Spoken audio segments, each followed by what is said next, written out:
शालिनी, कुछ लोग short tempered होते हैं, यानी उन्हें जल्दी गुस्सा आ जाता है। कई बार हम छोटी छोटी बातों को स्वयं पर हावी होने देते हैं, जरा सी बात पर ही क्रोधित होते हैं। अपना तो मूड ऑफ किया ही, सामने वाले का भी दिन खराब कर दिया। इसलिए कहते हैं ना, एंगर कब डेंजर में बदल जाता है पता ही नहीं चलता। बिल्कुल नरेंद्र, ऐसी स्थिति में हम अगर थोड़ा सा विवेक, थोड़ा धैर्य और थोड़ी सी एडजस्टमेंट से काम कर लें तो दृश्य बदल सकता है। इसीलिए बातों को सहज रूप में लेना सीखें, रिएक्ट करने में थोड़ा समय लगाएं। आप गुस्सा आने पर 10 तक गिनती भी गिन सकते हैं। कोशिश तो कीजिए, क्या पता इससे आप अपने आप को एक बेहतर इंसान बना सकें। हेलो इंडिया, मैं हूं आपके साथ शालिनी खंडेलवाल। हेलो इंडिया, मैं हूं नरेंद्र सिंह।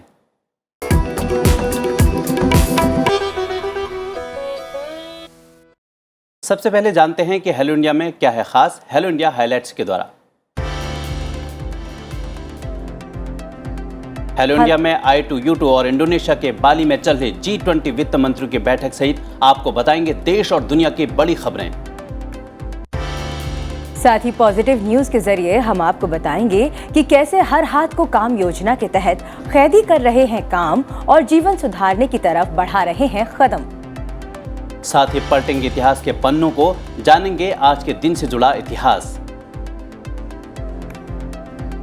इसके अलावा होगा और भी बहुत कुछ खास, तो जुड़े रहिए अगले आधे घंटे हमारे साथ हेलो इंडिया में। शुरुआत करते हैं आज के मुख्य खबरों के साथ।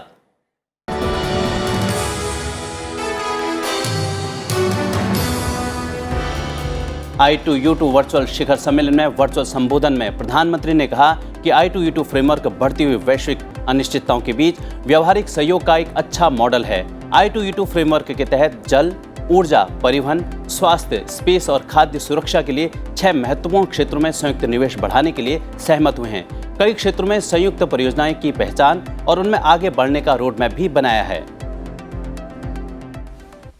हमने कई क्षेत्रों में ज्वाइंट प्रोजेक्ट्स की पहचान की है और उनमें आगे बढ़ने का रोड मैप भी बनाया है।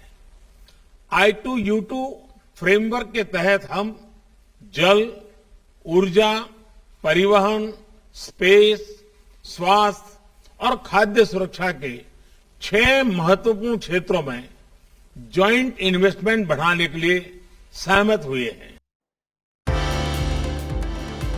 I2U2 के पहले शिखर सम्मेलन में खाद्य सुरक्षा संकट और स्वच्छ ऊर्जा पर विशेष जोर दिया गया है।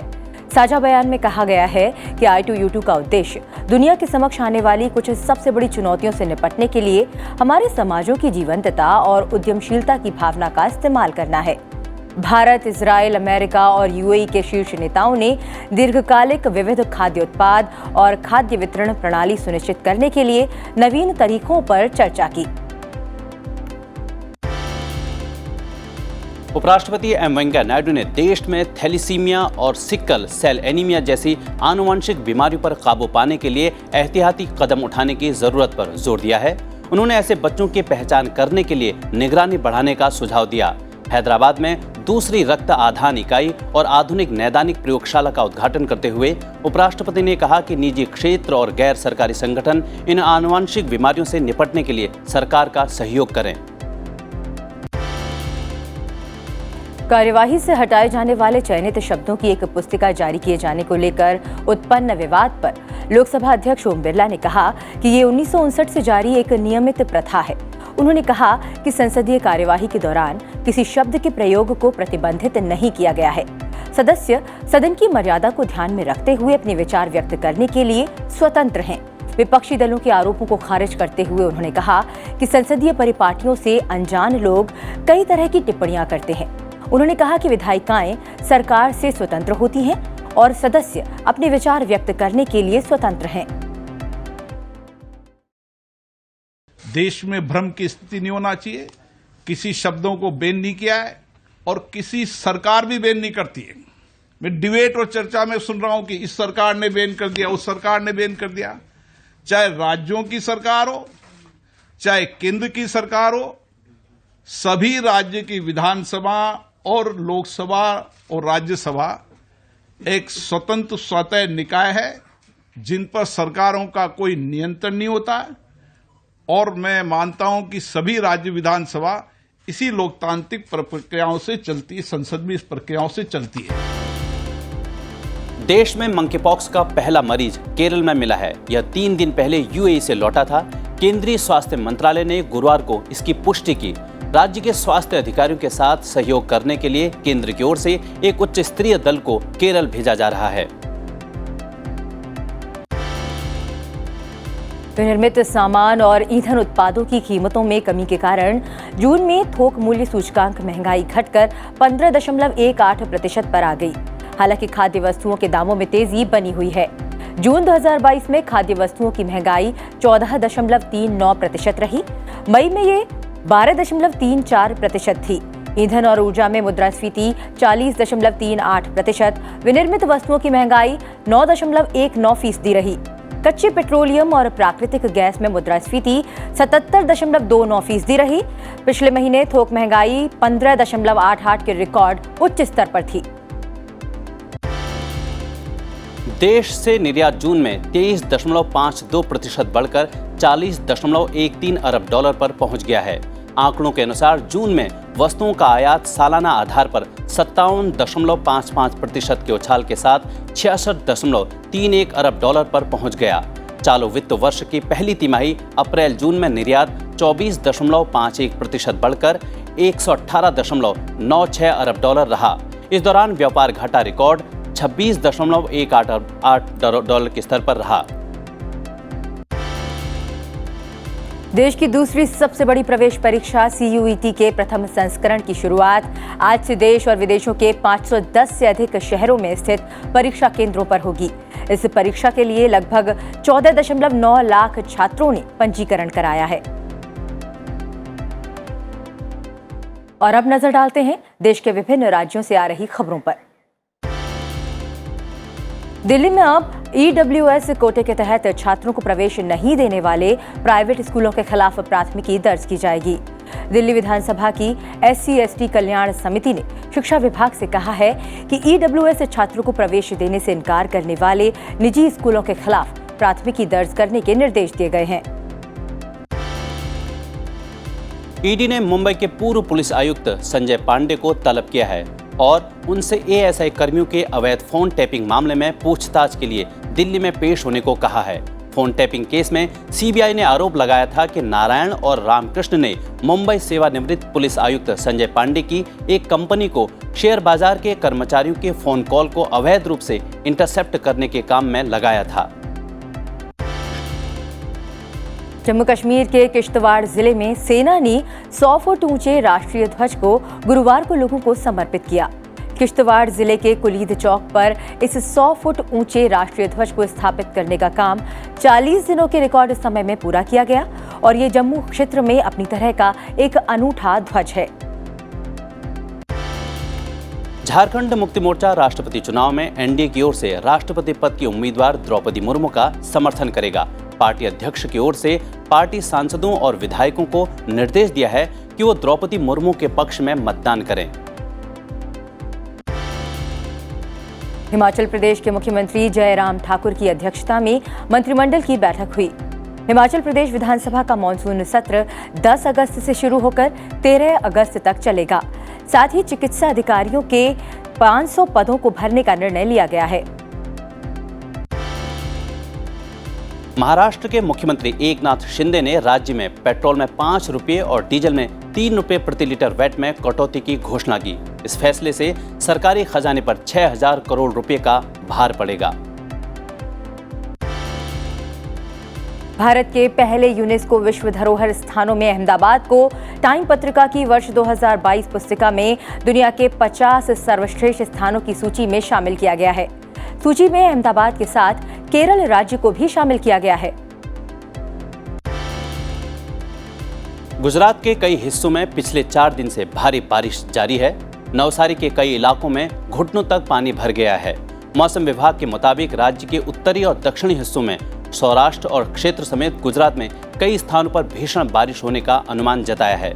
लगातार बारिश के कारण पूर्णा और अंबिका नदियों में पानी का स्तर बढ़ गया है। वहीं महाराष्ट्र के गढ़चिरौली जिले में लगातार बारिश के बाद बिगड़ते हालात के मद्देनजर 29 गांव के 3000 से अधिक लोगों को एहतियाती तौर पर सुरक्षित स्थानों पर पहुंचाया गया है। मौसम विभाग के मुताबिक कई इलाकों में भारी से मध्यम बारिश का पूर्वानुमान लगाते हुए ऑरेंज अलर्ट जारी किया गया है। गोदावरी, कालेश्वरम और इंद्रावती नदी में पानी खतरे के निशान से ऊपर पहुंच गया है, जबकि वैनगंगा, प्रहिनिता और वर्धा नदी के पानी खतरे के निशान के पास पहुंच रहा है। और अब रुख करते हैं अंतर्राष्ट्रीय खबरों का। भारतवंशी ऋषि सुनक ब्रिटेन के प्रधानमंत्री की कुर्सी के और करीब पहुंच गए हैं। उन्होंने प्रधानमंत्री और कंजर्वेटिव पार्टी संसदीय दल नेता पद के दूसरे दौर के मतदान में 101 मतों के साथ जीत हासिल की। भारतीय मूल की अटॉर्नी जनरल सुएला ब्रेवरमैन सबसे कम 27 मत पाने के कारण होड़ से बाहर हो गई। दूसरे दौर में पूर्व वित्त मंत्री सुनक को 101 वोट मिले, जबकि पेनी मॉर्टन 83 वोट के साथ दूसरे स्थान पर रहीं। विदेश मंत्री लिज ट्रस ने 64 वोटों के साथ तीसरा स्थान हासिल किया। पूर्व मंत्री केमी बडेनोच को 49, बैकबेंचर टॉम तुर्गेदंत को 32 वोट मिले हैं। अगला मतदान 21 जुलाई को होगा। वित्त मंत्री निर्मला सीतारमण इस वक्त इंडोनेशिया में हैं। वे वहां G20 बैठक में हिस्सा लेने गई हैं। G20 के दूसरे दिन वित्त मंत्री निर्मला सीतारमण ने बैठक के पहले सत्र को संबोधित किया।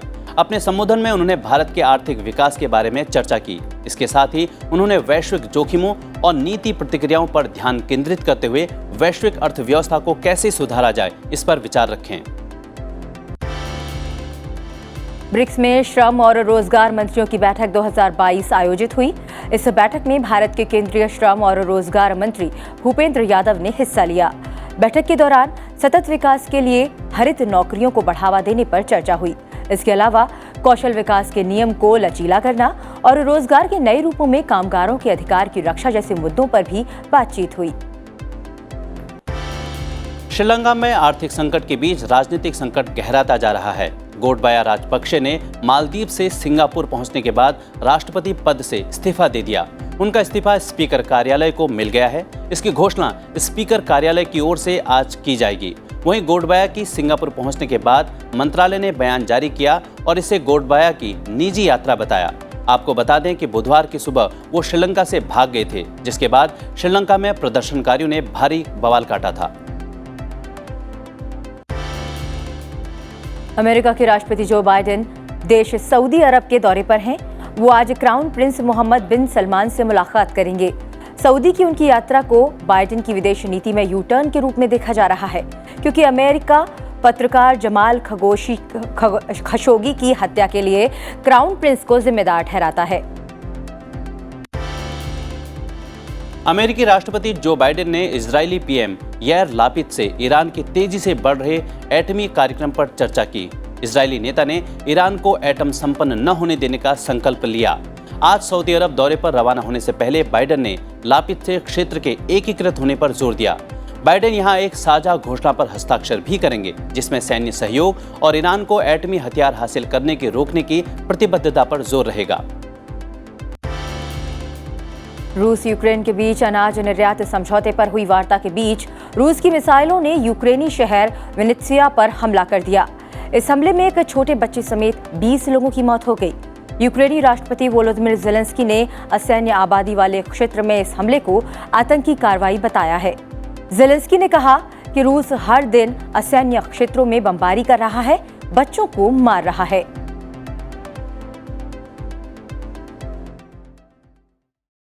और नरेंद्र, अब बढ़ते हैं आगे और जान लेते हैं कि आज के दिन का इतिहास क्या कहता है। तो शालिनी बताते हैं आज के दिन से जुड़ा हुआ इतिहास, उन महत्वपूर्ण घटनाओं पर एक नजर।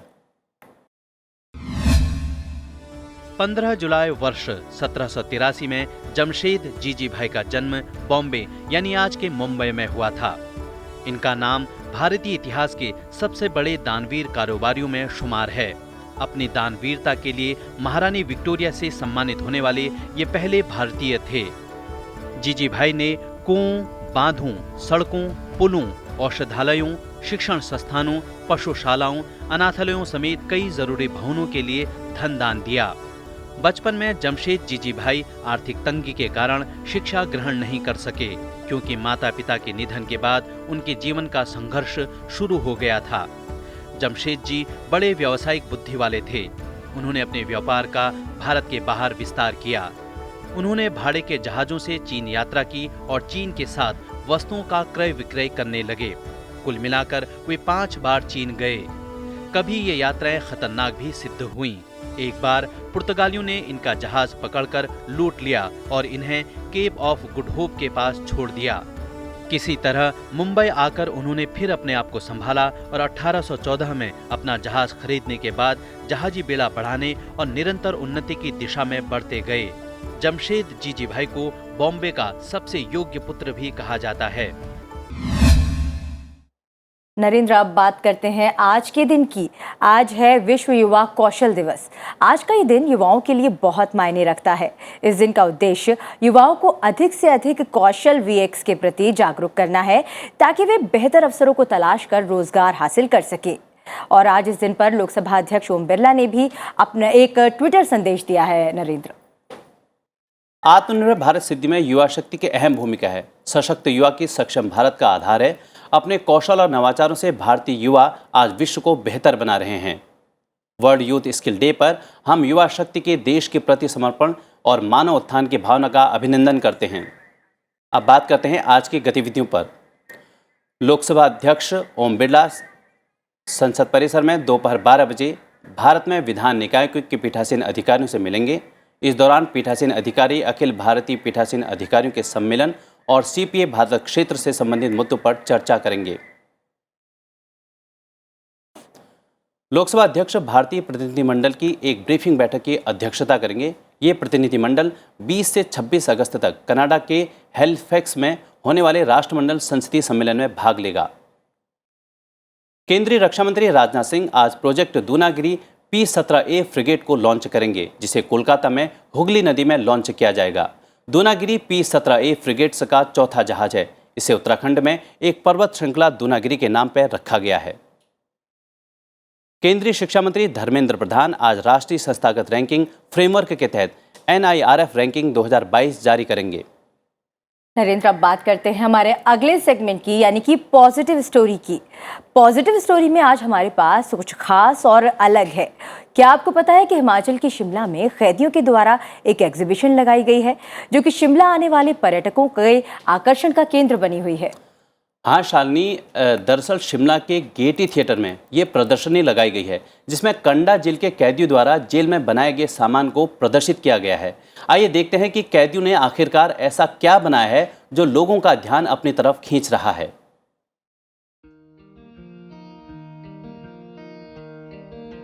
हाथ से बने इस लकड़ी के सामान को देखिए, या इस गर्म शॉल पर की गई एम्ब्रॉयडरी। यहाँ रखा सामान आपके मन को लुभा रहा होगा। हस्तशिल्प उत्पाद की खास बात यह है कि ये कैदियों द्वारा बनाए गए हैं। 3 दिन तक चलने वाली इस एग्जीबिशन में हिमाचली टोपी, पट्टू, सदरी, शॉल, बैग और शर्ट मुख्य रूप से सजे हैं। इसके अलावा कुछ लकड़ी का सामान जिनमें बेड, कुर्सियां, डाइनिंग टेबल, छोटे मंदिर और सोफे शामिल हैं।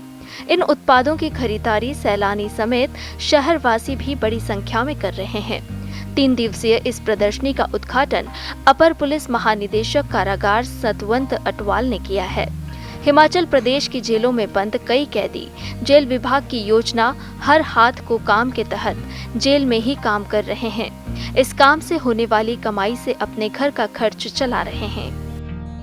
We do try to bring in maximum number of people into the open air so that they can earn a livelihood with dignity and also be gainfully employed. खाली दिमाग शैतान का घर कहते हैं ना, तो ये लोग gainfully employed रहते हैं, कुछ सीखते भी हैं, and I'm sure बाहर जब वापस जाएंगे it will help them mainstream their lives and earn a decent livelihood. Jail में इस आयोजन के शुरू होने से कैदियों को घर से दूर रहकर भी घर चलाने का मौका मिला है। काम मिलने से उनके परिवारों की सभी जरूरतें पूरी हो रही हैं। मेरे को 17-18 साल जेल में हो गया है, तो इससे पहले थोड़ा मुश्किल था, लेकिन जब ये सब चीज़ें शुरू हुई तो जेल से बाहर आना शुरू हुए।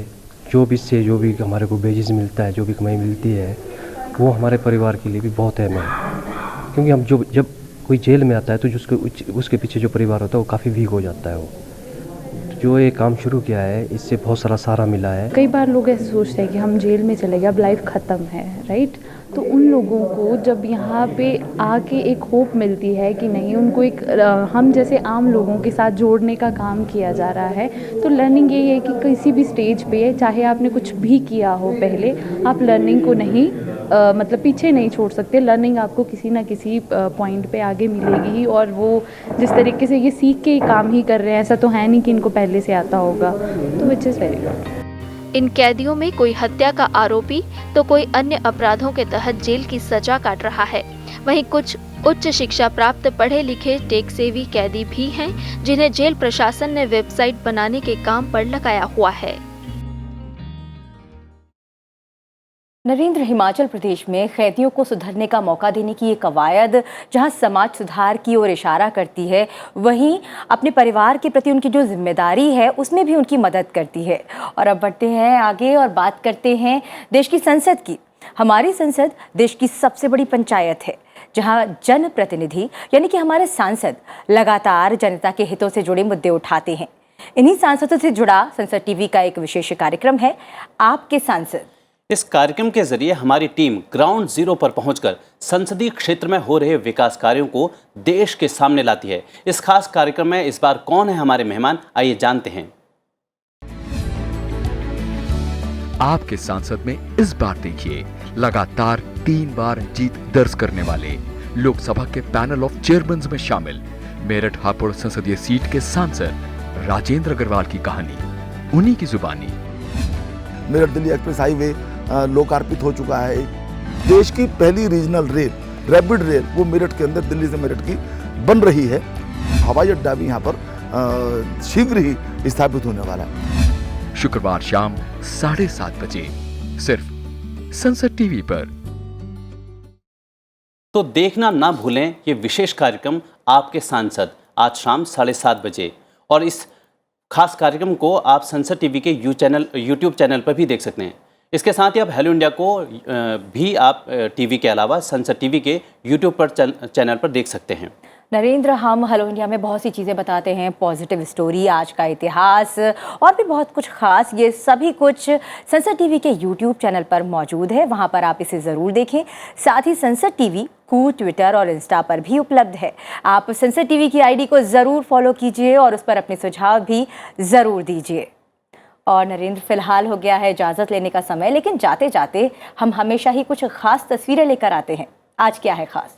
शालिनी, आज नई दिल्ली में ग्रेटर कैलाश के ट्रायलॉग स्टूडियो में एक खास कार्यक्रम का आयोजन किया जा रहा है, जिसमें भरतनाट्यम नृत्यांगना तान्या सक्सेना की नृत्य प्रस्तुति रहेगी। बिल्कुल नरेंद्र, युवा कलाकार हैं तान्या सक्सेना और करीब 21 वर्षों से कई प्रसिद्ध गुरुओं से भरतनाट्यम का प्रशिक्षण ले रही हैं। साथ ही उन्होंने कर्नाटक संगीत और अभिनय का प्रशिक्षण भी लिया है। चलते चलते आपको दिखाते हैं दूरदर्शन की ए ग्रेड कलाकार और शिक्षिका तान्या सक्सेना के नृत्य की एक खास झलक। हमें दीजिए इजाज़त। नमस्कार। नमस्कार।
जाने वाली